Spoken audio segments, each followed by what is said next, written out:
Hello, hello, hello, my beautiful people. Welcome back to another episode of The Motherload. I am your host, LWB.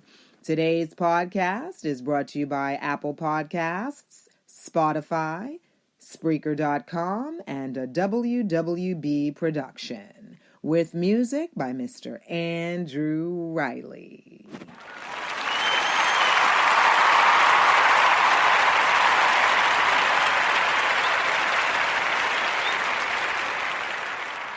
Well, folks, today I am proud to introduce you to our next author, Mr. Evan Knapp. But before we do that, on this blessed March 30th, 2020, I'd like to say Happy National Doctors Day to all of our first responders. That includes nurses, doctors, of course, fire department personnel, police, and the like. We love you. We thank you. You are our true heroes on the front lines of this COVID-19 crisis. We thank you. Happy National Doctors Day. All right, folks, we're going to jump right in. As you all know, here on the Motherload for Season 3, we have unraveled the season by introducing you to a few authors that we have come to know and discover along the way. And so today, without further ado, allow me to introduce you to Evan Knapp, who has worked in live theater for over 30 years, starting as a dancer, finishing up as a producer. His latest project, Where There Is Movement, chronicles a pivotal decision in his teenage world and the ramifications, rewards, and consequences of life as a young runaway street kid and wannabe punk rocker pursuing a career in the fine arts. Here are Evan's excerpts, which I have not yet read, from his novel, Where There Is Movement. Out of view, I was still a good boy from a family of educators with more morals than I realized. My projected self was a Tabasco-splashed passion fruit tart served in a cracked Japanese rice bowl with a spork and a twill chocolate-dipped cookie stabbed diagonally in. My actual self was barely Neapolitan. The only place I had more than 3 flavors was in the studio, with my sweaty ragtag clan clad in leg warmers, ripped up tights, and Jennifer Beals sweatshirts. Class. Freedom. I unashamedly beamed. When I chanced upon the Elizabeth App's contemporary dance company, we called her Betsy, I didn't know I'd moved in. I didn't know I'd unpacked and would live there for years. It's where I trained, where I found my tribe. Us, the aspiring, banded and bonded through like desire. We were rehearsing for an upcoming performance, a ballet based on Jonathan Livingston Seagull. I wasn't in very much of the piece, so I sat to the side and watched. One of the leads, Laura, had this energized, languid quality, stunning technique, one of those animals born with a natural facility and a composure I hadn't before seen or studied. Laura danced with one of the younger girls, Melanie, who Betsy was grooming. Set on 2 tall black platforms to blend in with the black backdrop, a sequence entranced me. Laura was teaching Melanie to fly. The physical control, the fearlessness it took balancing on one leg so high above the floor, the boneless way they moved their arms, whooshed and walloped through me. A generous marvel, honest and kind.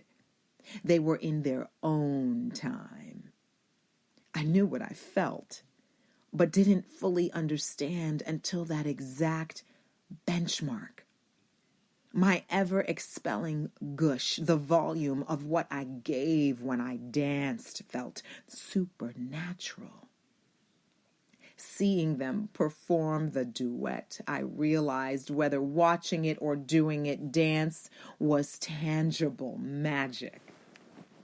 I would try to keep my new pals from going home right after rehearsal. I wanted to hang out with them. Absolutely amazing, quirky, unique, hilarious, brilliant kids. Sometimes, if they could, they would linger longer. I always wanted more linger. One early evening, still damp in our leotards, everyone else pulled out their monthly TriMet passes and rode their buses home to waiting dinners and homework on their respective number 24 Fremont and number 15 Belmont/NW 23rd.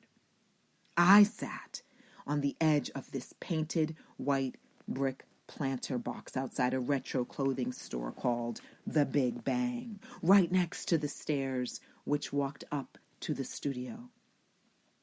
The family-owned convenience store across the street was still open. The Brasserie Montmartre was the next working door up the narrow street.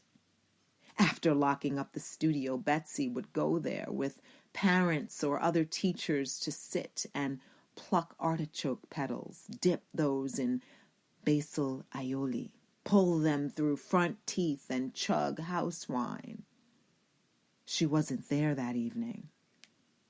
I was stalling before I went off to where I was going to sleep that night when a homeless guy turned the corner from Southwest Yamhill Street and saw me solo. I saw a distinction. He was old, and he smelled, and he didn't care what he looked like. I sensed something was missing from his wholeness. I smelled a little too, but I'd earned my stink. I had a lot missing from my wholeness, but I didn't yet know. I thought he'd given up. I was assuredly, ravenously pursuing. Closer, closer he came. Faster, faster, my pulse pulsed. He asked if I had a cigarette, and I did.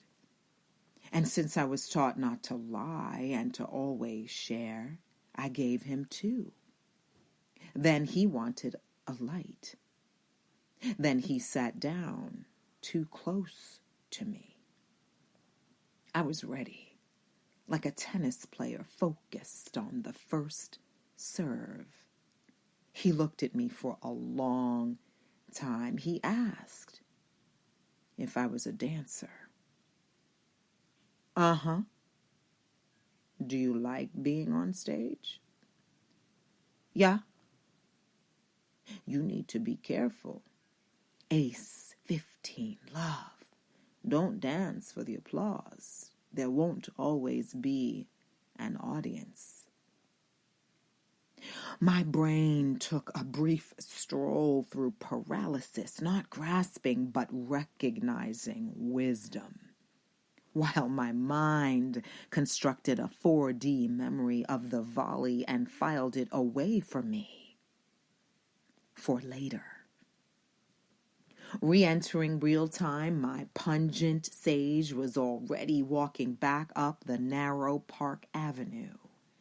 He turned the corner and dematerialized into Yamhill, the same direction he'd come from.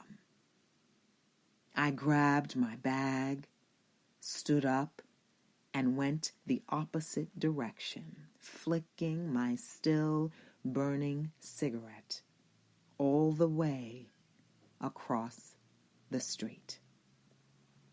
Wow. Wow, wow, wow. What can we say, folks? That was great. Thank you to Mr. Evan Knapp for those words, for your journey, for sharing, for your trust. Thank you, audience, for tuning in to another episode of The Motherlode. What a joy, how blessed we all are to be here, discovering, learning, exploring more ways in which we're interconnected. Folks, don't ever forget it. We're not alone, and we will get through this together. Keep smiling, keep laughing, keep loving. Stick close, stick home. Stay safe.